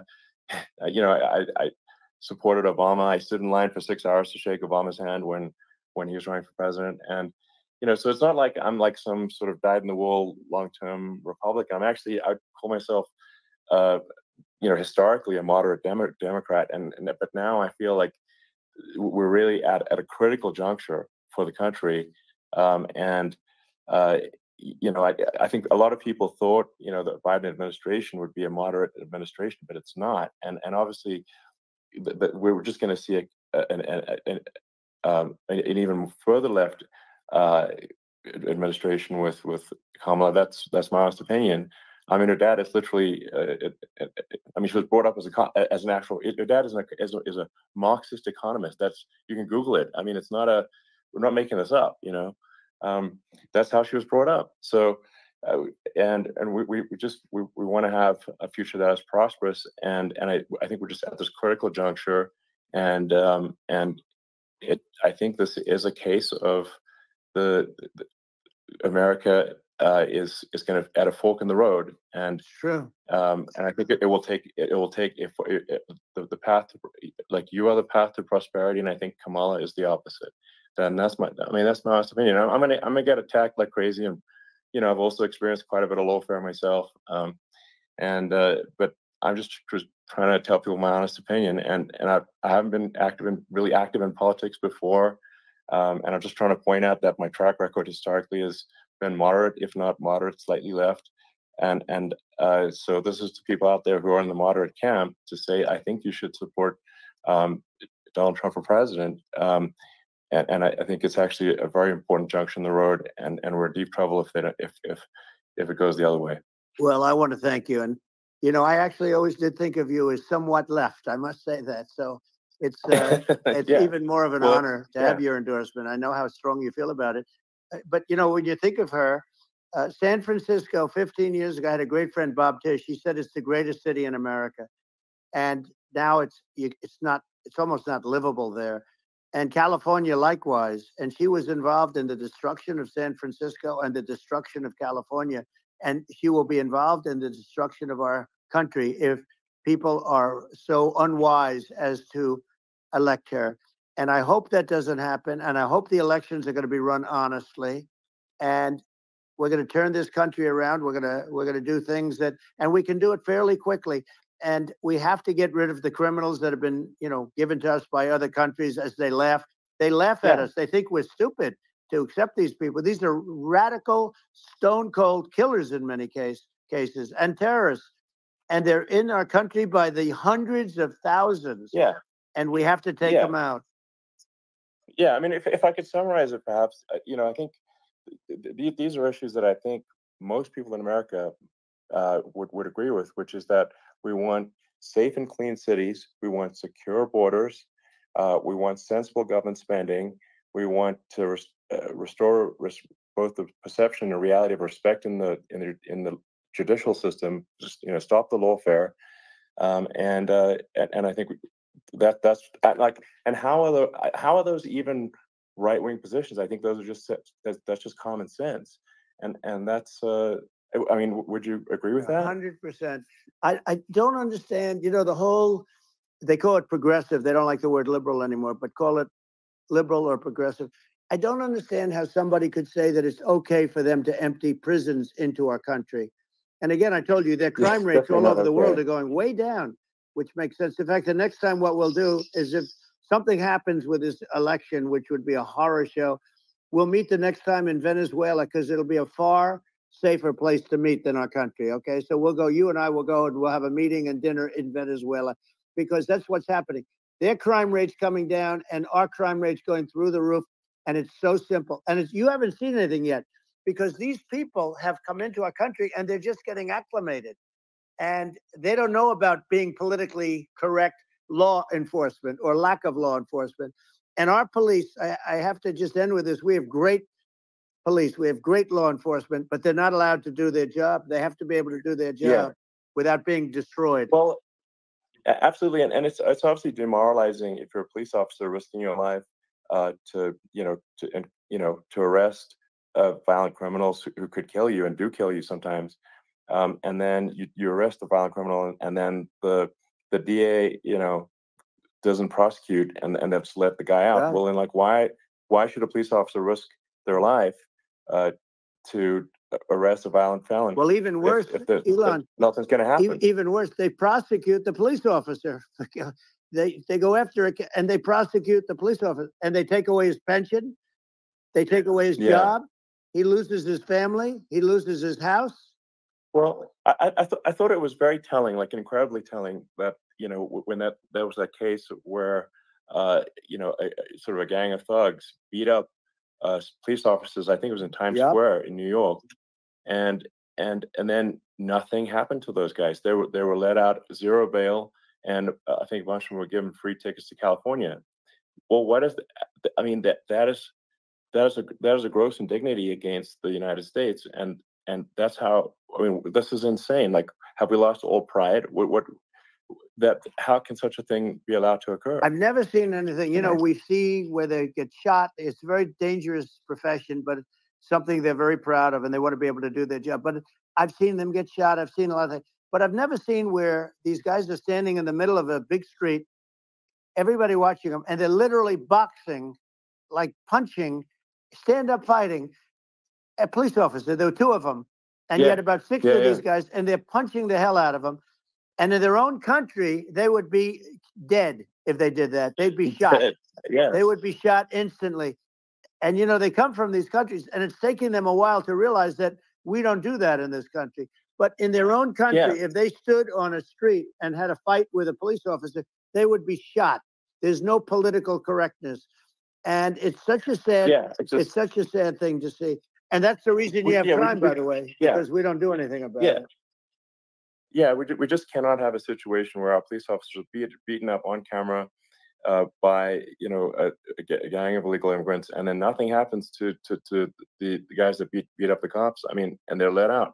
This is unacceptable. Well, we're going to change it, and we're going to get them out of the country. You know, when I first got involved, they said you couldn't get them back to these countries. You couldn't take them back. In the case of Guatemala, Honduras, El Salvador, some others, you couldn't get them back. And I said, really? Oh, you can't get them back? Because under Obama, he couldn't get them back. They'd fly them in, and they'd put planes on the runways in these countries so you couldn't land a plane. They'd bring them back. And the generals told me, sir, we can't bring them back. The countries won't accept MS-13 gang members. They won't accept them. And I said, really, how much do we pay these various countries in terms of economic aid, which is also somewhat ridiculous? And the answer was $750 million. I said, good. Tell them they're in default. They're delinquent. We're not paying them anymore because they won't accept it. And you know what happened? They all called me, every one of them. They said, we would be honored to take them back, sir. We would be honored. It was so easy. But it's one of those things. And we got it back. We took in so many, you know, the MS-13 is probably the worst gangs in the world. They're the most vicious, violent. We took them out of here by the thousands and got them out of here. And their countries took them back. And because I said, you're not getting any more economic aid. And once I said that, they were nice. They wouldn't take them back for Obama. They wouldn't take them back for anybody. And now we have a problem because we have this guy, and they don't take him back anymore with Biden because they don't respect him. It's just gotta be done. We just can't have whether they're citizens or not citizens. We can't have, because they won't prosecute citizens either, not just illegals. So you can't have violent, repeat violent offenders that are not that don't get incarcerated. That's right. Because they will obviously, by definition, continue to hurt people. And I think where part of this comes from is that there's and I do sort of consider myself liberal in some ways. I mean, it's just that you want to have empathy for people. Obviously, you want to have empathy for people. I totally agree with that. You want to have empathy, but you also have to have empathy for the victims of the criminals. And if you just have empathy for the criminals, it's actually shallow empathy. It's not real. You're not thinking. You're one layer deep empathy. You got to say, like, what if you don't incarcerate this person? Who are they going to hurt? They might kill someone. They might rape someone.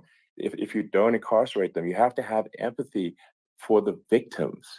And there's a lack of empathy for the victims of the criminals, and too much empathy for the criminals. It doesn't make sense. That's why you want to have deep empathy for society as a whole, not shallow empathy for criminals. Right. And we have to give our police officers the dignity and the respect that they deserve. And we have to let them do their job. They can do a great job, but we have to let them do their job. And if we don't do that, it's going to all disappear. There's never been a society like this where you're allowed to do anything you want and nothing happens. And I'm talking about violent crime. And it's going to get more violent because these are really, really violent people. And we're going to get them out of our country. and we're going to get them back to where, because they were sent here by the presidents and by the various people that run those countries. And I know every one of those guys, and they're smart people and they're streetwise people. And they really think that the USA is stupid. They think we're run by stupid people, and they happen to be right. But when I was there, we had no problem. We got them out. We took out thousands of MS-13 gang members. We brought them back. And now, again, it's the same old story. We don't do it. And they actually gave them a big increase in aid. They raised it up to billions of dollars, and they get nothing for it. So, you know, I hope everybody's going to vote for Trump, and we're going to get this country straight. Yeah. And I didn't need this. I'm like, I didn't need this. I had a very nice life. I didn't need to go through court systems and go through all the other stuff and run at the same time. I have to run. I have to go through fake trials with, in some cases, corrupt judges, totally corrupt judges. I didn't need it. I had a nice life. I have great locations. I have beautiful oceans that I have places. But I felt it was important. And if I had to do it over again, you probably think I'm crazy for doing it, actually. But if I had to do it over again, I would have done it over again, because this is so much more important than me or my life. We're going to save this country. This country is going down. And these people are bad people that we're running against, and they're liars. They make statements. They do things that are so bad. They say they're going to make a strong border. They say they've been great on the border, and they've been the worst in history. They say they're going to stop crime. Like, the facts speak for themselves. It's so incredible. Speak for themselves. Like it's got to the point where people just don't even bother reporting crime in a lot of cities because they know nothing is going to happen. That's what I hear anecdotally from people all the time. So it's just my values. I'm just saying to people out there, like the things I think are important for the future is, like, we've got to have safe cities, we've got to have secure borders, we've got to have sensible spending, and we've got to have deregulation, and so we can have a prosperous future. And then we want to have some exciting, sort of moonshot projects that people can get fired up about. And that's the future I'm looking for. And I'm pro environment, but I'm not against. I'm not like, I don't think we should vilify the oil and gas industry, because they're keeping civilization going right now. And but I do think we want to move at a reasonable speed towards a sustainable energy economy. Those are my values, and I think and